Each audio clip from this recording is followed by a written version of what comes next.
Deep inside a cave in South Africa, past a crack in the rock barely wide enough for a human body, there is a chamber, and the floor of that chamber is covered in bones.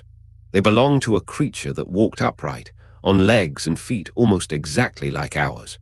But it had the curved fingers of a climber, and a brain a third of the size of yours. By every rule we thought we understood, it should not exist. And the deepest mystery of all is how its bones came to be there, so far down in the dark, because someone, it seems, may have carried them in. This is the discovery of Homo naledi, an entire branch of the human family that no one knew existed, found by accident in a cave so difficult to reach that the scientists who dug there had to be chosen for how thin they were. By the end of this, you will know how it was found, the impossible mix of ape and human in its bones, the date that stunned the entire scientific world, and the bitterly disputed claim that this small-brained creature buried its own dead. Stay with me. It begins in 2013 in a cave system called Rising Star in the region of South Africa known as the cradle of humankind.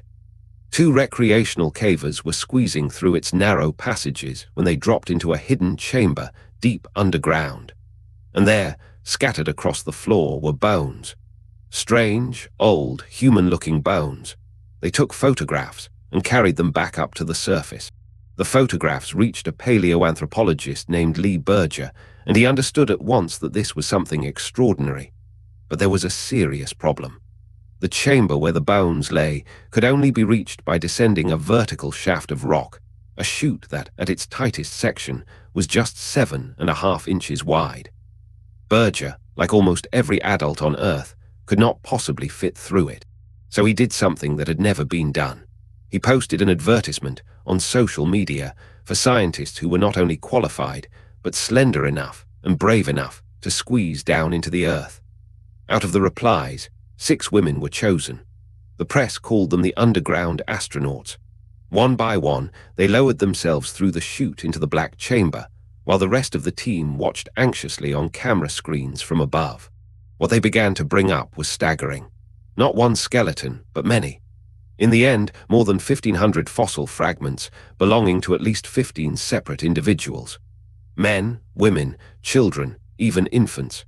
It was the single richest collection of early human fossils ever discovered on the entire African continent.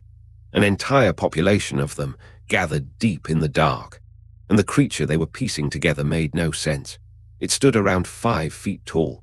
From the waist down, it was remarkably like us, with long legs and human feet, clearly built to walk upright across the land.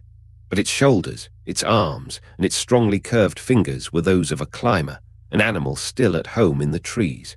And its skull held a brain only about 1/3 to 1/2 the size of our own, roughly the size of an orange. Ancient and modern, fused into a single body. They gave it a name, Homo naledi. Naledi means star, after the rising star cave that had hidden it for so long. And by placing it in the genus Homo, they were declaring it a member of our own close family. But 2 enormous questions still remained unanswered. Where did it belong on the human family tree? And above all, when had it actually lived?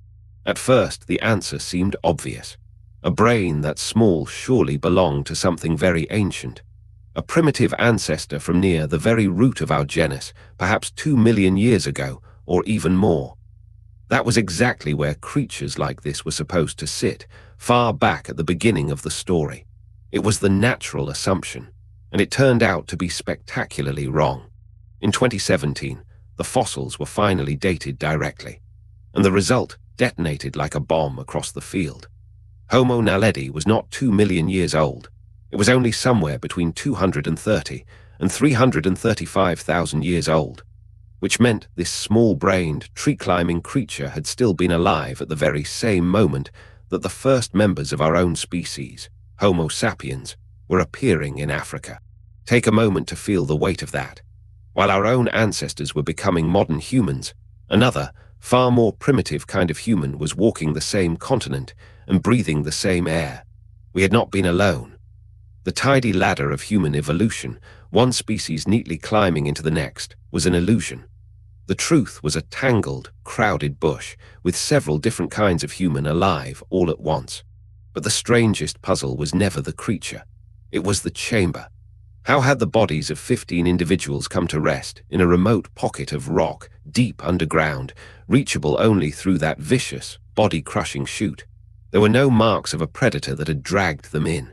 There had been no flood to wash them down, and there were almost no other animal bones mixed among them. They were simply, impossibly there. And so Berger and his team put forward an extraordinary explanation: that Homo naledi had carried its own dead, that these creatures had deliberately taken their dead through the total darkness of the cave, down through that terrible chute, and laid them to rest in the chamber below. The deliberate disposal of the dead. A behavior that we had always assumed demanded a large, sophisticated, human-like brain. In 2023, the team pushed the claim even further. They announced that they had found evidence of actual graves, bodies placed into pits that had been deliberately dug into the chamber floor. And on the cave walls nearby, they reported strange markings, deliberate scratches and patterns. If it were all true, a creature with a brain the size of an orange had been burying its dead and carving symbols hundreds of thousands of years too early. The scientific world did not accept it quietly. Many researchers were deeply, openly skeptical. The evidence for the graves, they argued, was thin and could have natural explanations. The wall markings were undated and might be far younger, and the dramatic claims had been rushed into public before passing the slow, careful test of peer review. To this day, the burial and engraving claims remain fiercely contested. Some believe them, many still do not. So strip it back to what we genuinely know: that a previously unknown species of human, with a tiny brain and the hands of a climber, lived in southern Africa side by side with our own ancestors, and that at least 15 of them came to rest deep inside a cave that almost nothing on Earth could reach. Whether they were carried and buried there by their own kind, in some act of grief or ritual, we honestly cannot yet say. And yet, even unproven, Homo naledi has already broken something. It shattered the comfortable story that we were the inevitable summit of a single, rising climb. And it raised a question we still cannot answer: whether intelligence and ritual, and perhaps even grief, truly require a brain like ours at all. We had always believed that we knew what it took to be human. A scattering of bones, deep in the African dark, is quietly telling us that we were wrong. A chamber that nothing should have been able to reach. A brain the size of an orange. A vanished cousin who lived and died beside us, and who may even have mourned. Homo naledi has rewritten the beginning of our story, and we are still arguing over the final page. The next file we open is a hunter who terrorized a state, then disappeared for 40 years, until a stranger's DNA on a public website finally gave him a name. Subscribe so it finds you. This is Black Salt Ledger.